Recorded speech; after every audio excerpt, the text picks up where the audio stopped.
Hello, I'm Amy Lensing-Tate, the Executive Director at the UWM Alumni Association. Welcome to our Mobile Master Chat today. This series features UWM faculty and alumni experts from a wide range of disciplines and industries. Today, it's my pleasure to introduce Jessica Meuninck-Ganger from the Peck School of the Arts. Her prints, artist books, and large-scale hybrid media works have been exhibited in museums and both experimental and commercial galleries, regionally, nationally, and internationally. Her works on paper are included in several private and public collections, including the Weissman Museum of Art, the Marcus Corporation, Northwestern Mutual, Target Corporation, and in numerous contemporary publications. Jessica received her BS degree in art education from Ball State University and an MFA in studio arts from the Minneapolis College of Art and Design. She's currently the Print and Narrative Forms Area Head, Associate Professor, and Co-Chair of the Department of Art and Design. So we have a great chat in store for you today. Jessica has so much energy and interesting work that she is prepared to share with us. So we'll make sure to leave time at the end for Q&A. Use the chat to share those questions with me at any point, and we will turn it over to Jessica. Jessica, take it away.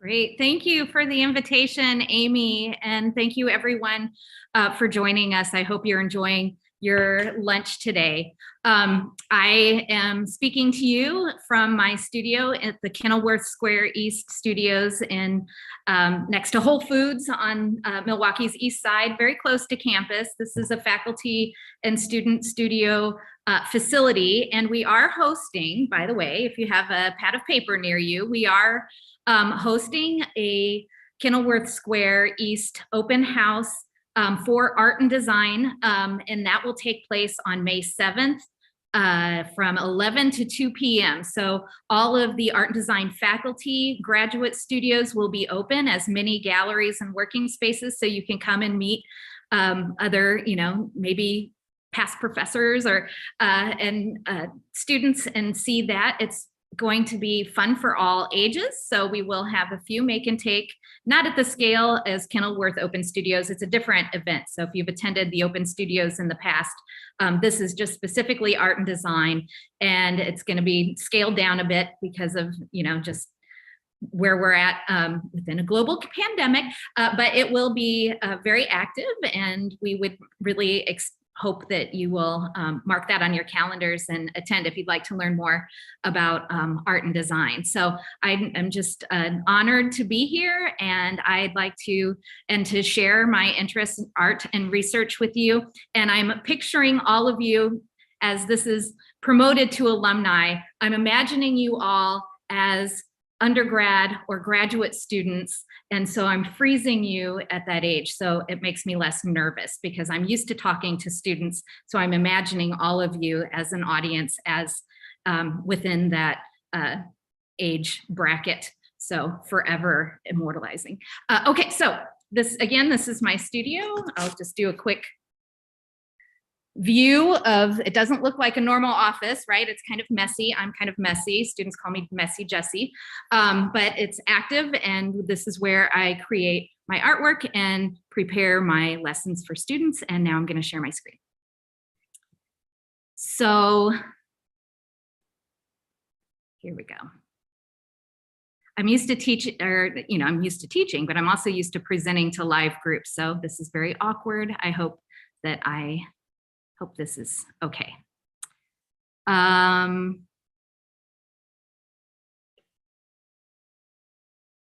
Here we go. So this is me. The image of me in this slide here, I'm scraping the inner bark of a mulberry branch to make mulberry paper.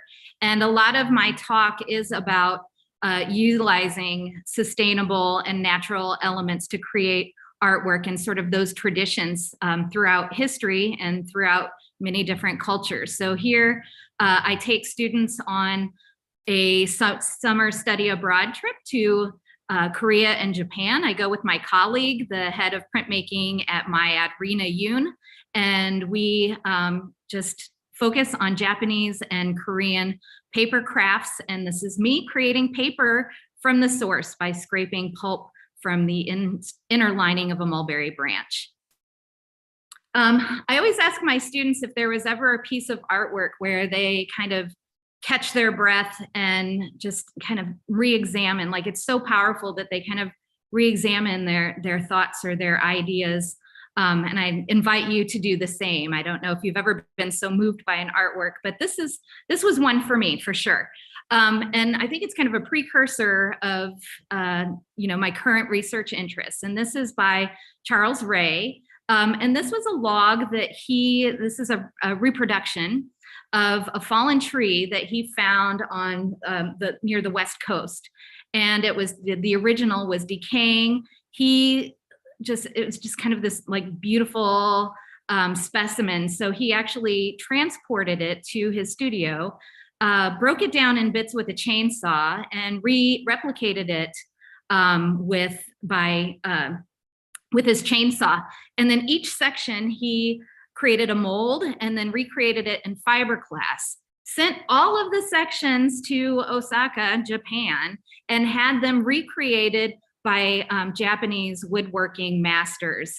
And just there's this tradition of replicating an artwork or replicating or like securing something in a material that's also ephemeral but will last for a longer period of time. And when I saw this and I saw the marks of the woodworkers and the care and the tradition, I was just so kind of bowled over with the energy and the care that was taken to preserve this. And it becomes kind of a metaphor of my socially engaged practice and my interest in bridging cultures, bridging generations, learning that history, but learning it through using our hands and through a craft practice, because I think it transcends language and it transcends so many barriers. It removes those barriers and opens us up to like connecting in a really a meaningful way. Oh, I just love seeing it on this slide, but I'll keep moving on.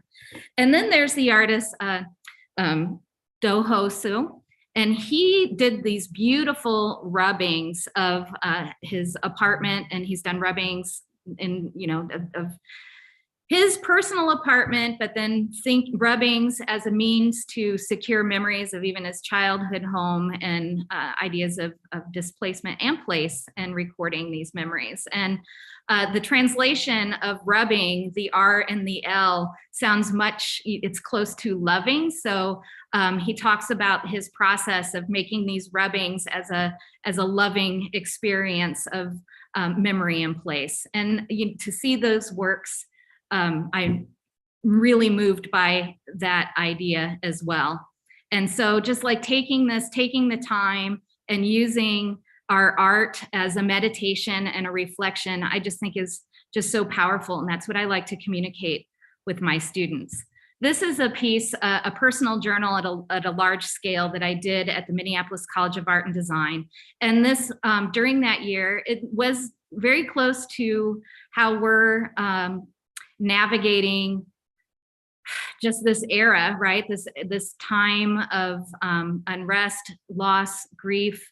When I was in college, in graduate school in the early 2000s, 2001, my grandma passed away from Alzheimer's. My father-in-law passed away from complications, health complications. I had my son, all of these things kind of compounded, and I was trying to navigate it. And I thought, how can I make art? And then there was a push too at the time that we shouldn't make art necessarily about something like so personal, right? So then I decided I'm just going to make a personal journal in a public space that's kind of larger than me, because I was navigating things that felt larger than me, but larger than me in a universal sense that I could connect with other people. So I wanted to create this large book. It was called Journal. This is printed on a mulberry paper, the very same paper that I later learned how to make myself. This was a piece that I did, that I created about my grandmother, who was struggling through dementia and Alzheimer's, and it's in kind of a calendar format on the left-hand side. And I created these pictures of her that kind of revealed the distortion of her memory as she progressed through the disease. And then someone purchased it. And then I felt this loss. I lost her during the making of this. And then I lost the actual print because someone purchased it and I was young and I needed the money. And then I had these regrets. So I actually pulled those copper plates that I used to make this print. It's a print that's etched in copper and then printed to paper. And I pulled out those plates and I recreated them. I brought them back to life and then reprinted it on the right-hand side. So it was a beautiful tribute. These are huge. The prints, well, you saw from the beginning slide, they're about 4 feet by 8 feet, assembled together from smaller prints. But like I just loved the tribute to her, but it becomes universal as we've all experienced loss, and it provided me a means to bring my memories of her back to life, or to archive them in sort of an ephemeral way. This will last beyond my lifetime, but it won't last forever. This is in Johannesburg, South Africa. I created a large size artist book that was about collaboration. At the time, I was collaborating with the artist Nathaniel Stern. And so I just wanted to create a book that required collaboration in order to view it. And it has a bunch of these small etchings. The images are not of Nathaniel Stern, but they are of subjects who are working through a collaboration. And then my prints are typically participatory in that you can see people through them. You become part of the conversation just by how you're positioned in the gallery. And that's important to me. I'm really interested in participation, collaboration, community. So you'll see some of those themes kind of echoed throughout. I also partnered with Ann Basting in the Time Slips group and created these performative book arts projects that were, the imagery was created through collaborations with residents in care facilities who we created these. If you don't know about Time Slips, it's really amazing. And it's a whole organization that prepares materials for people to engage with their loved ones in a different way that doesn't rely on memories. However, it is a way to create imagination. So it's kind of forget memory and, focus on imagination. So you see in the bottom, some of the Time Slips team members working with residents, with, friends actually, working with friends to collect their stories and create these really beautiful, stories. And we would show pictures and imagery, and then they would just explain what they saw and then use their imagination rather than thinking about, asking them about their memories of something. So then I created these illustrations into this large book, and then the book was actually performed by dancers. It was really an amazing experience. And that is how I come up with imagery often. It's through a conversation, an interview, a project, an experience, a walk, and then all of those elements feed in to my artwork and my imagery.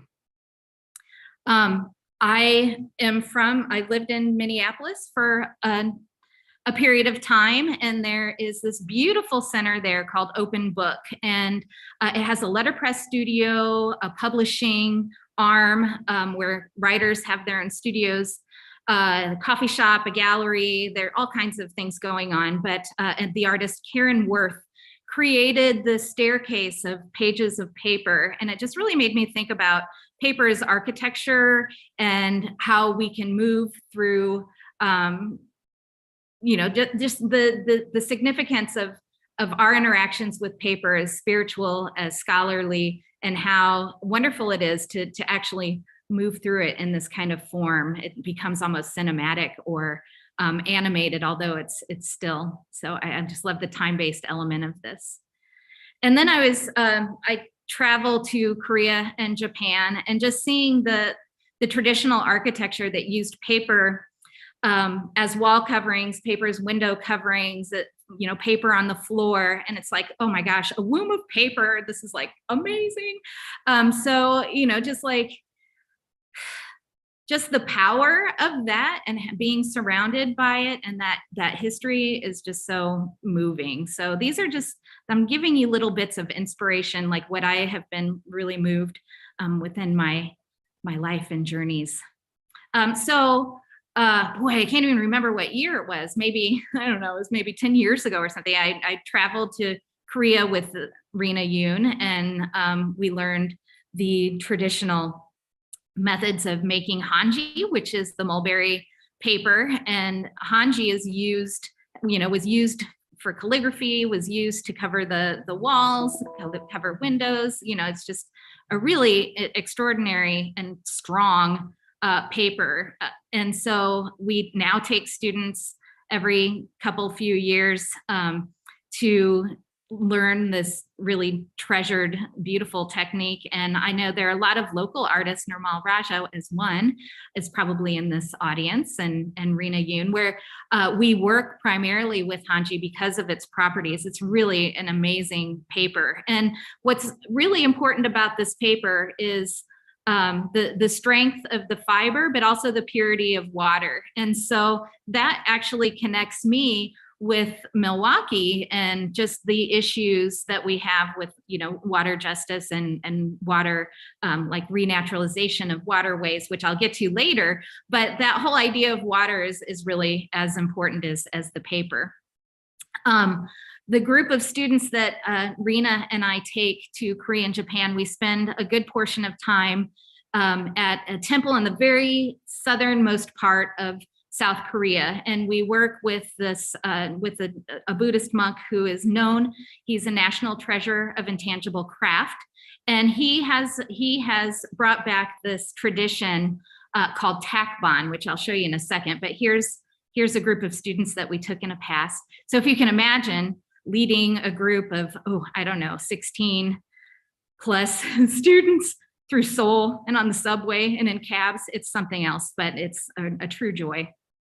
But you can see Kung Mansunim is the monk in the lower, or in on the left-hand side of the screen, and he is a national treasure of intangible craft. And he brought back this technique called takban, and that's where you use this mulberry paper and you cover a structure, like in this case, it's a bell, and then you take black ink and a pad. You see him with this pad, and you tap it. And it's a way of printing, but it's a way of documenting and archiving and making copies of these treasured artifacts, architectures, and relief forms, stupas. And so he has this, he was approved.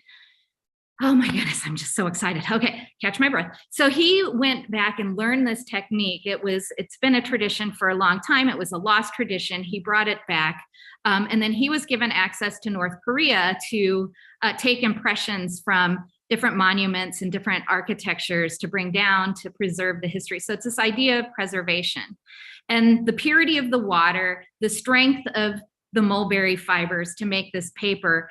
They boast that this paper lasts 1,000 years. So it's amazing because the paper, the impressions taken from a lot of these objects will last far longer than the architectures and the objects themselves. And we think of paper as being really delicate, and that's not the case here.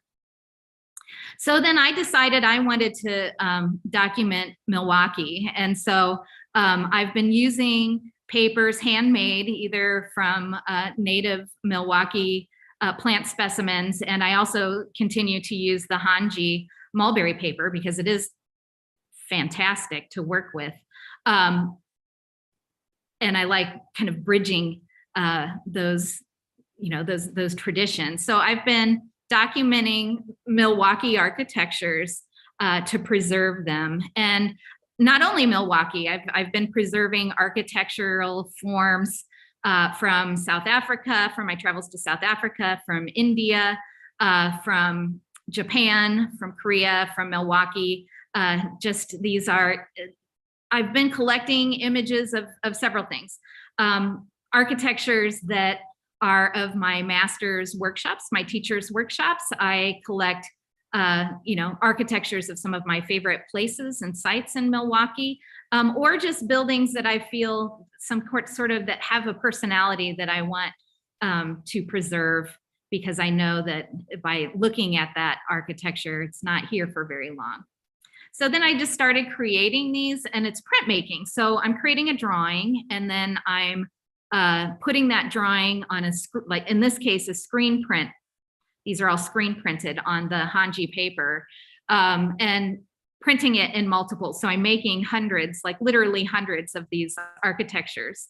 And then I assemble them in a way that kind of reveals, or it kind of looks similar to like a Google map overview, like an aerial view of a neighborhood. And I sort of feel like that's how my memories are, right? I collect them all, and they all live in a neighborhood within, but with each of these buildings, there's a memory that I'm capturing, that I'm loving, that is, either from Johannesburg, a group of women artisans that I met and I was invited into their workspace, or my mokuhanga instructor in Japan, his workshop. So all of these had some aspect of exchange in craft, or exchange in making, archiving the history, or sharing the history of a community. And so like these are specific communities that I'm bringing together to create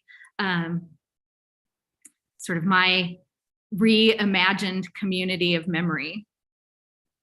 And so I take these and then I break them down and collage them and abstract them into these other kind of forms that kind of capture, I was working and they were sort of literal reproductions of these buildings. And then I started just recreating them to be a little bit more abstract and kind of get the essence of the personality of these spaces. Then I started walking along rivers in Milwaukee. I walk with my girlfriends, I walk with my students, I walk, and it's just a way of, I walk by myself, but not too often by myself. I'm usually with people because I love that focused discussion around feeling connected and grounded, and I hit my feet touching the earth, and usually along waterways. So what I started to do is breaking down these drawings of architecture, these little impressions and sketches that I do while on my walks.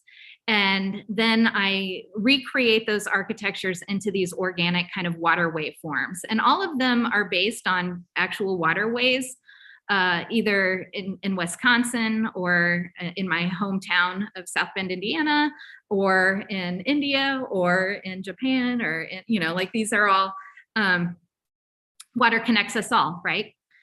It's moving, and so are we. So these are some pieces, more sculptural pieces that I've done. You may recognize this waterway. It's, the Milwaukee, the Kinnickinnick, and the Menominee, where the confluence of all of these coming together. And the texture that you see on this, and it's sculptural, so there's buildings coming off of it. The texture is created by all of the sketches of the elements of the architecture that I see on my way. And I have students, when we walk, or friends or whatever, when we walk, I also like to take note of the personality of the neighborhoods that we're walking through, not necessarily thinking of neighborhoods with a name or a boundary, but walking along and sort of getting to know the neighborhoods as we view them as having personality. And what's beautiful about that is if we're walking and sketching, a lot of times it requires us to slow down and to pay close attention. And it's also inviting because passersby are curious about what we're doing, what we're talking about, what we're drawing. And that's how we meet people and talk and learn more. So it's been a really wonderful, I think this is a part of my practice that is a forever. And I just love making these. And here, if Nirmal's in the audience in the watch group, I had this wonderful experience. She invited me, we had a group exhibition in India.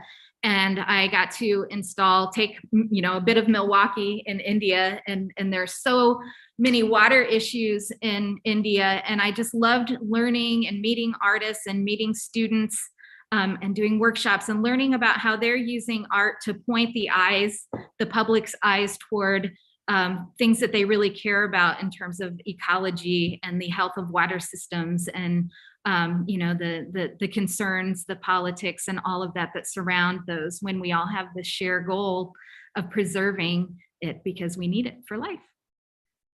The St. Kate Arts Hotel I need to check my time here, in Milwaukee, commissioned that piece, a variation or an iteration of the piece that was in India and was also shown here locally at the Alice Wilds. And it is now located permanently in their stairwell within the St. Kate Arts Hotel. And that's another community treasure. The director, Linda Marcus, did such a beautiful job pulling together celebrating Milwaukee artists and putting their work alongside some really rock star artists. Like, you can't see this now, but here's my work here. And if you were to look down the staircase and across the hall, right across the way, is the beautiful work by Do Hosu.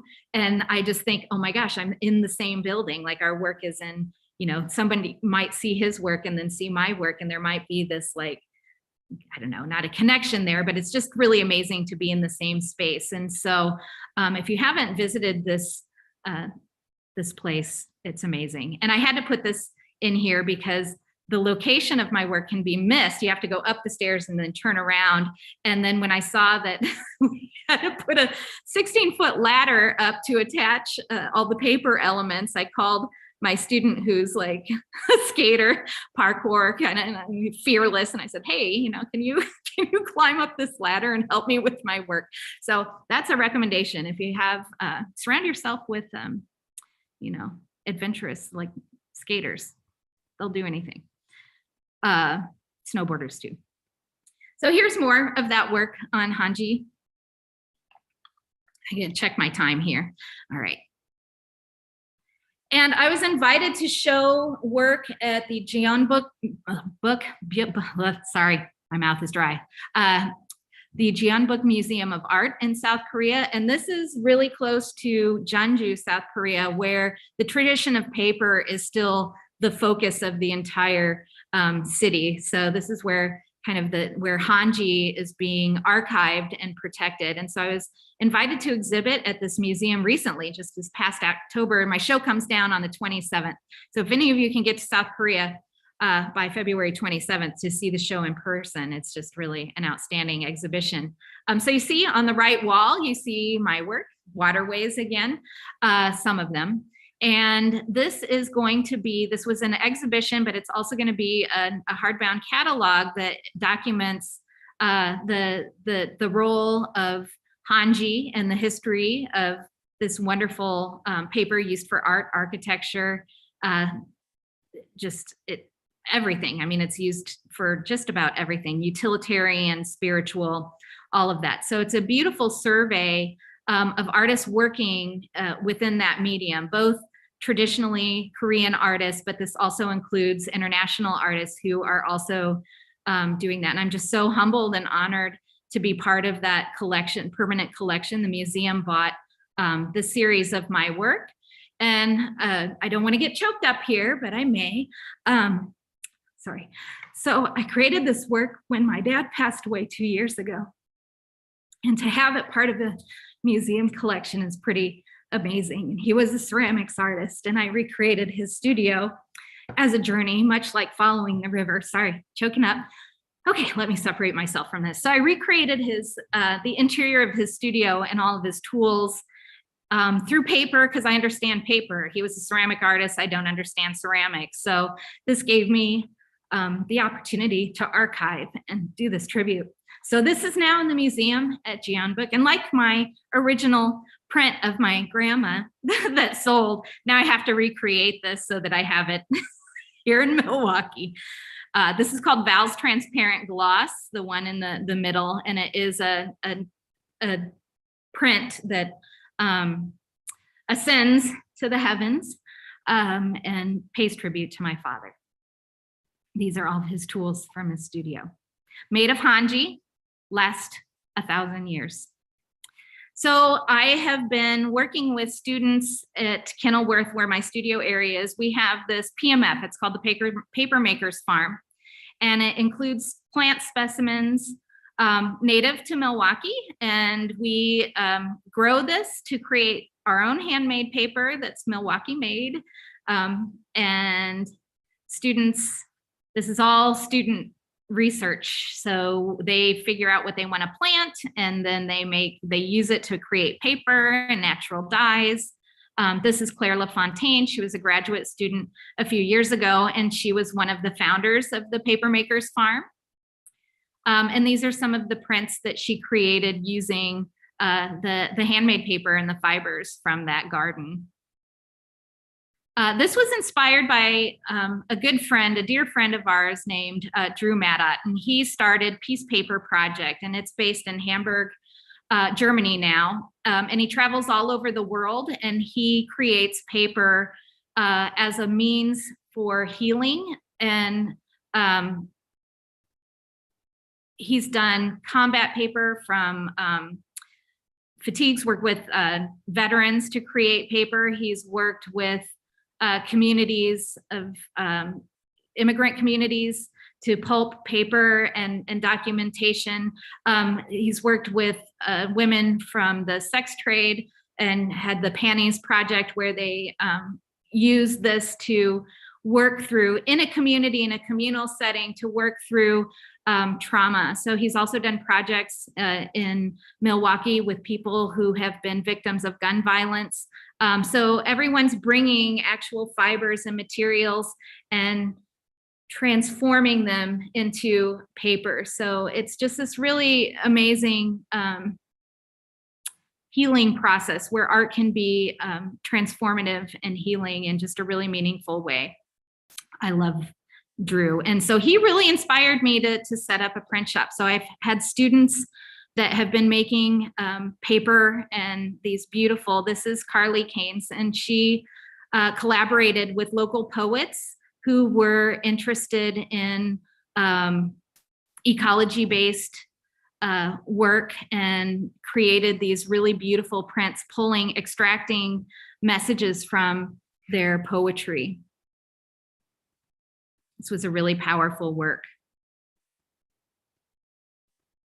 And she also interned with Theaster Gates in Chicago, near Hyde Park. And Theaster is known as a sculptor and an architect for building these beautiful constructions and beautiful sculptures in a very community-based way, and renovating studio complexes and archiving Black history within the within the Chicago neighborhood where he has his studio, but then also continues that and carries that history throughout the nation. So Carly had the opportunity of working with him in his studio for several years, doing letterpress printing.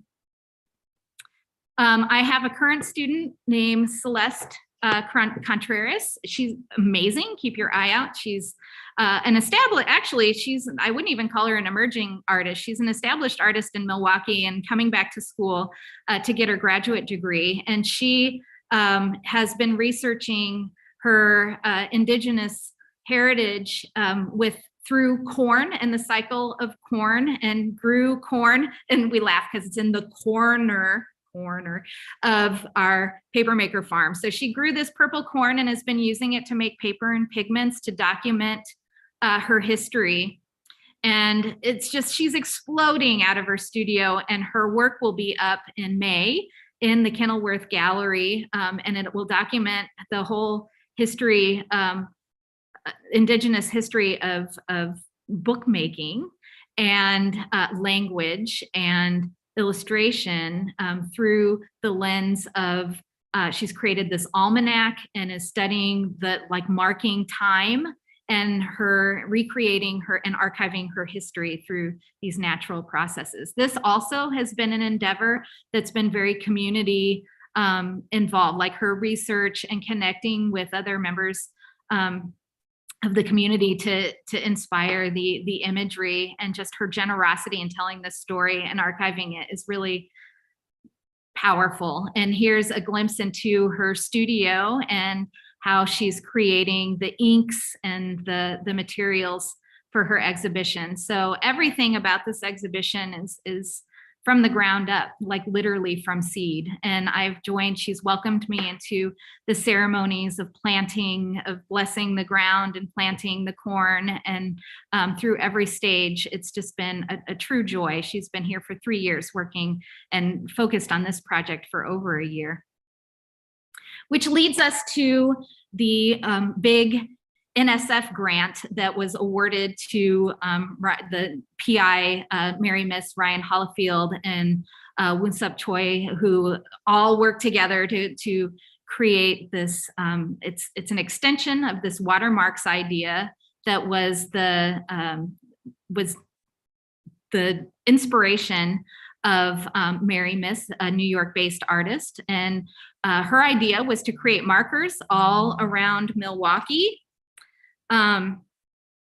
Here's the core team here for UWM, but we received a $2.8 million grant to create a framework that includes science and art surrounded by the health of our water systems.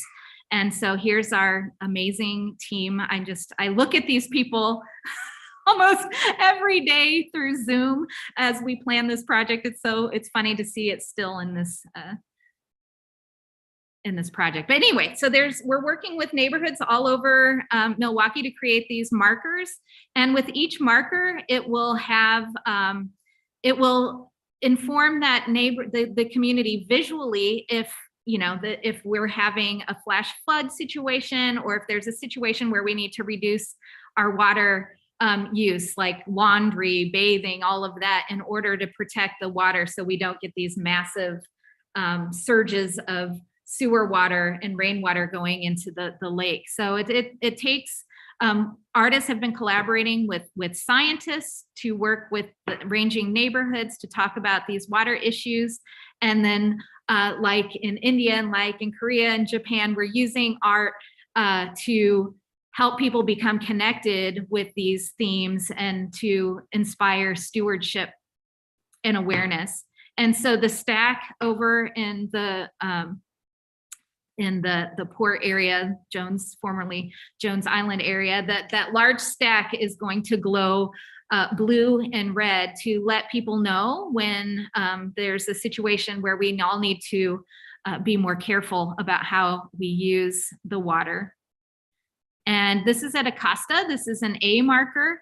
And I'm part of the activation committee. And so where these markers are placed around the city, we hope to activate those with different workshops. And so they become sort of this marker where people kind of rally around, like literally around the marker, but around the theme and our appreciation of the environment and water.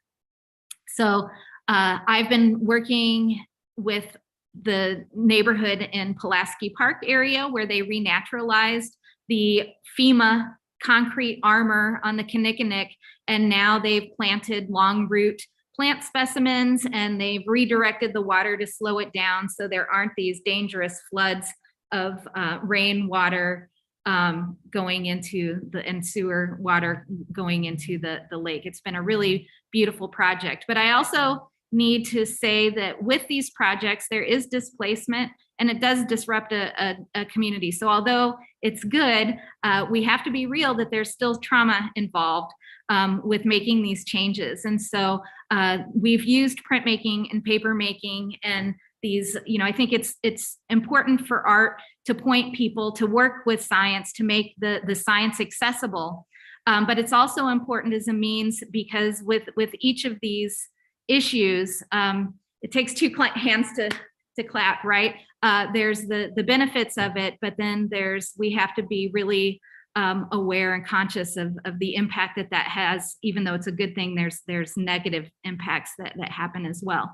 And I think that this is a way to capture those voices and to learn about these concerns. And in the meantime, we're we're creating something with our hands that allows us the opportunity. And also, it also offers a way to express when there are so many, like language challenges in terms of communication, which is exactly what this is. So this is a meeting. Our group has been meeting with community members from all over Milwaukee and doing these hands-on art making projects where we document our concerns, because we want this to be accessible, equitable, and we want to make sure that we have the right people at the table, and that we're earning the trust of community members, and that we're providing a use, and we're providing services, and we're providing things in a very positive way, and just not, that is really important in terms of the work that we're doing. And we get to, this is a way that we can hear and we can learn from the communities. And that's me giving a talk. The last thing I want to talk about here today is a project that I'm involved with, an organization called Artist Print, Anchor Press Paper and Print, AP3. And this is a community print shop that was established in Chicago as Anchor Graphics. And at Anchor Graphics, they provided workshops and they did publishing projects where they would work with emerging and established artists from all over the world to take their imagery and make them into prints to make them more accessible. So they left Chicago and are moving to Milwaukee. And so I am helping champion this move by introducing everyone to this amazing organization. So here you can see David, the founder of Anchor, working with children. This was at the Milwaukee Maker Fair. They have a mobile van that pulls up in communities and offers free hands-on workshops. And that we're funding this through donations or through the in-kind gifts, or just using repurposed materials so that we can continue, and share the whole discipline of printmaking and paper making, and just allow people to have a voice through their art. It's fun. So we have these workshops everywhere. When we don't have a press, we rent a steamroller. So here's some pictures of students and community members creating large prints using a steamroller instead of a printing press. This was at the House of Rad, an amazing place in River West. They do a lot of mutual aid benefits, and luckily AP3 was the recipient of one of their fundraisers. And now I can't announce that yet. But anyway, I also do a lot of projects with youth leadership programs through the ACLU or Milwaukee Turners, or, just all, Public Ally. If anybody in this room or watching right now wants to get in contact with me because you have ideas for an art build or a community project where posters and live printmaking, and I'd love to be the facilitator of providing a voice. And so if anybody has some ideas, you can reach out to me. I'm at UWM. It's MEUNINCK at uwm.edu. Please shoot me an email. We pop up, and I'm happy to brainstorm and work with the community to create these fun activities to provide a voice. So that's what I have. I should have had that slide when I was shouting out my contact information. So I want to thank you. And I think that is 45 minutes. I don't know the Q&A session. I'm not sure how that works via Zoom. I don't know if I should keep this slide up, or tech team, help me out. What should I do now? Either way, Jessica, you can keep the slide up or get rid of it so we can see more of your great studio in the background. All right, I'm going to stop the share. Okay. So a couple questions for you. Can you share more, and this isn't directly about your work, so I apologize for that, but it occurs to me that a lot of our alumni might not be as aware of Kenilworth Studios, that Yep. property, Yep. as it wasn't around for many decades of UWM's history. Can you just share more about, the Yeah. first floor space and how people can interact with that? And then what happens above? Like what kind of colleagues do you have in that building? Yeah, it's an old works industrial warehouse. I think that I don't know, it had something to do with a car manufacturing at some point. And I'd see like stripes on the floor that I don't know if it was a major like parking garage or what it was in its past life. I've only been I've been in Milwaukee for 13 years, but I didn't see it in its former life. It was here. It's south of the campus near Whole Foods near Prospect. And it's an arts facility for the Peck School. We have the Jan Sayre studio on the 6th floor. So we'll go from the top down, which is a raw, beautiful event space. And we use it for education, performances, but it's also a space. There are weddings there all the time. So if anybody's planning a wedding, it's a good place to have it. It's a beautiful space. One of the best views of Milwaukee. It's gorgeous. And then below that space are 5 floors of research studios like mine, where faculty will have a private studio. It's different than an office, right? Because in here we're making our art and showing our art. And there are galleries on these floors, and there's a performance area for theater, film. Faculty have studios here. There's an animation lab, there's a ceramics lab, a wood shop, a photo area. There's all kinds of really top-notch research studios for fine arts. And what's really unique about it is that it's street-facing galleries, so we can highlight exhibitions of our student work, of alumni, of faculty. And so it's a really amazing research center and venue, and it's really cool. It is locked, so most of the time for security reasons, but if anyone's ever interested for a tour, again, May 7th from 11 to 2 o'clock, the open studio, so it will be open to the public, but shoot me. I'm co-chair of art and design. Kim Kosher is the other co-chair. Kim is amazing. Contact either one of us, we can set up a tour. But it's a great place. It's named after the Pecks.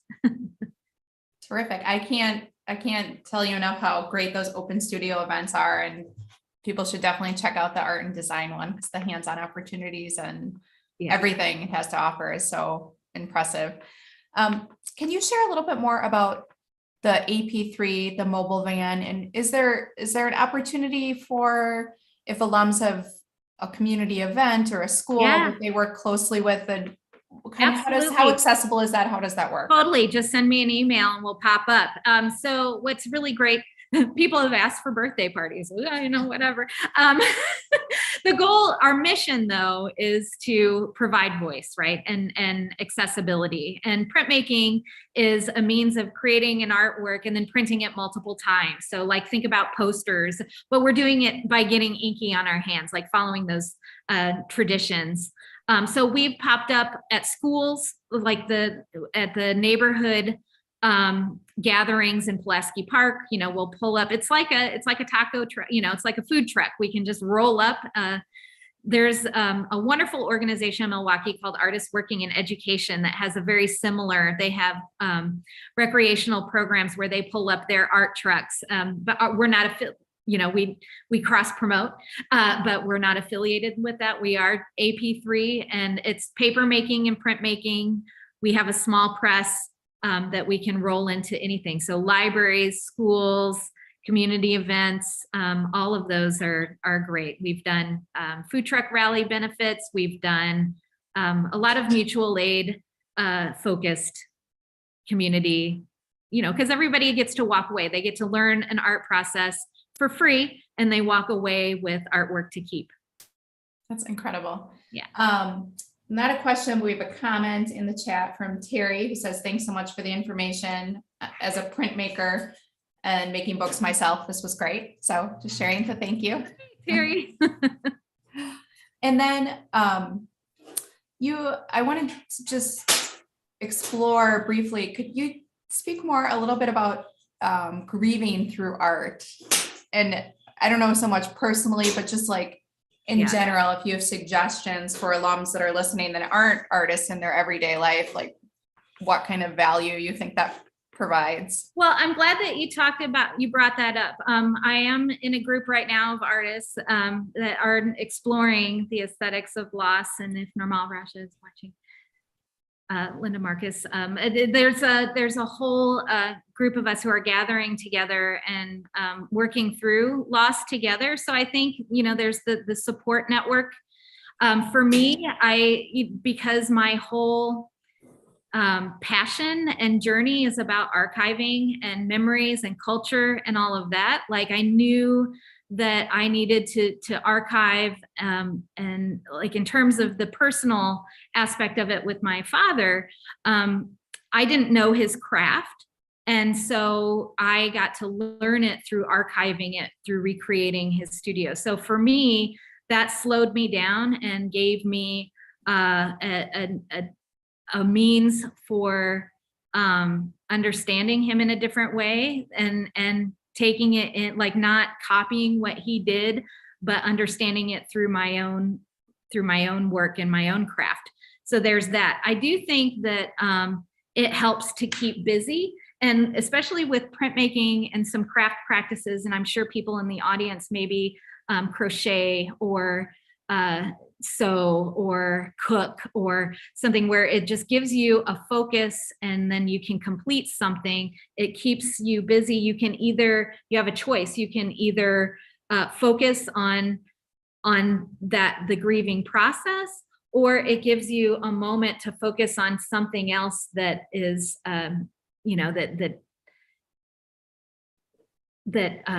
that you feel that you can accomplish, like there's a product at the end. So I think that it's very useful in that way. I don't know what I'd do without it.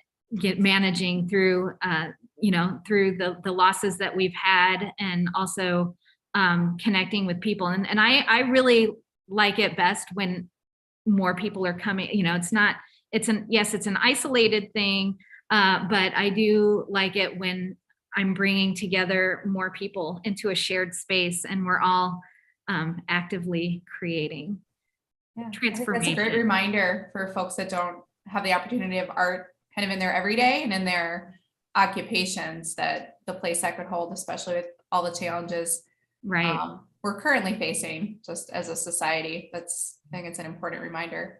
Right. And all the way from George Floyd, all the way through the pandemic, there was a group of us that were offering workshops online so that people could come together and kind of make like quilting circles almost, like where everyone comes together as a group, and we're learning a new craft or a new technique together. But we're also, it provides that time or the option to talk through some of our perspectives on what's happening. I don't know. I've just found it to be an incredible resource. So, okay, one more question from Katie. She loved the talk and wants to hear you speak in a little more depth about your recent opening in October. Oh, in Korea. I got to go to Korea. They have a different system of COVID testing where they put a Q-tip up your nose and down your throat. Just saying, it was something else. Sorry, that was my takeaway. That's not the right story to share. But yeah, I got to go to Korea, and I met artists from all over. The museum is much like the Calatrava, the Milwaukee Art Museum, in that it's an enormous facility. And just to have my work there was just so, like, it's my first major museum show, international. And that was just an experience that it was just extraordinary. I wasn't, people, they had a whole staff like installing my work, and I really wasn't supposed to touch it. So that was something to get used to. So, but anyway, the curator was writing a survey to archive the history of Hanji, and also archive contemporary artists working in that, both, local, within South Korea and internationally. So to be part of that history written into it, like literally published as part of that history, is just mind blowing. I can't believe I'm still like, I thought it was spam. So, okay. Many of you who attended foundation, that's where Amy and I met. I was telling this story. So I got this email saying that I was invited to participate in this exhibition along artists like Kiki Smith and, all these like rock star artists. I thought it was phishing. So I didn't respond because I thought, no, they wouldn't ask me to be part of this. And so I didn't respond. And then it's like I heard from a friend, no, this is a real invitation, Jessica, you'd better reply. So yeah, so and I always, when I talk about this, if anyone has an offer for me to participate in anything, or if they want to reach out to me, make sure in the subject line you put, this is not spam, or this is not a phishing message, because the university requires, if we click on those, we have to go through all these workshops, and then, like there's this. So anyway. FSIT will be very proud of you. You've taken it seriously. Yeah, I do, man. I'm nervous about all of that. So I hope I answered that question. And it's an exhibition, and like I said, it's part of their permanent collection. So when they talk about the Hanji, they'll pull. I'm just excited that my work will be pulled from that. And I do think that they purchased the work about my father because I am respecting and honoring that the use, the tradition, and the history of that paper. Well, thank you so much. This was a delightful lunch break for me and fellow alums who are tuning in from Milwaukee and beyond. We really appreciate you sharing your time with us and your passion. It's contagious, and UWM's lucky to have you. Oh, thank you. Panther proud. I thank all of the alumni, and I love to be part of your continuum as a faculty member here. Just Milwaukee is phenomenal, and the school is just amazing. Go public ed. Excellent. Well, thank you again, Jessica. Thank you so much. Thank you, everybody that's watching.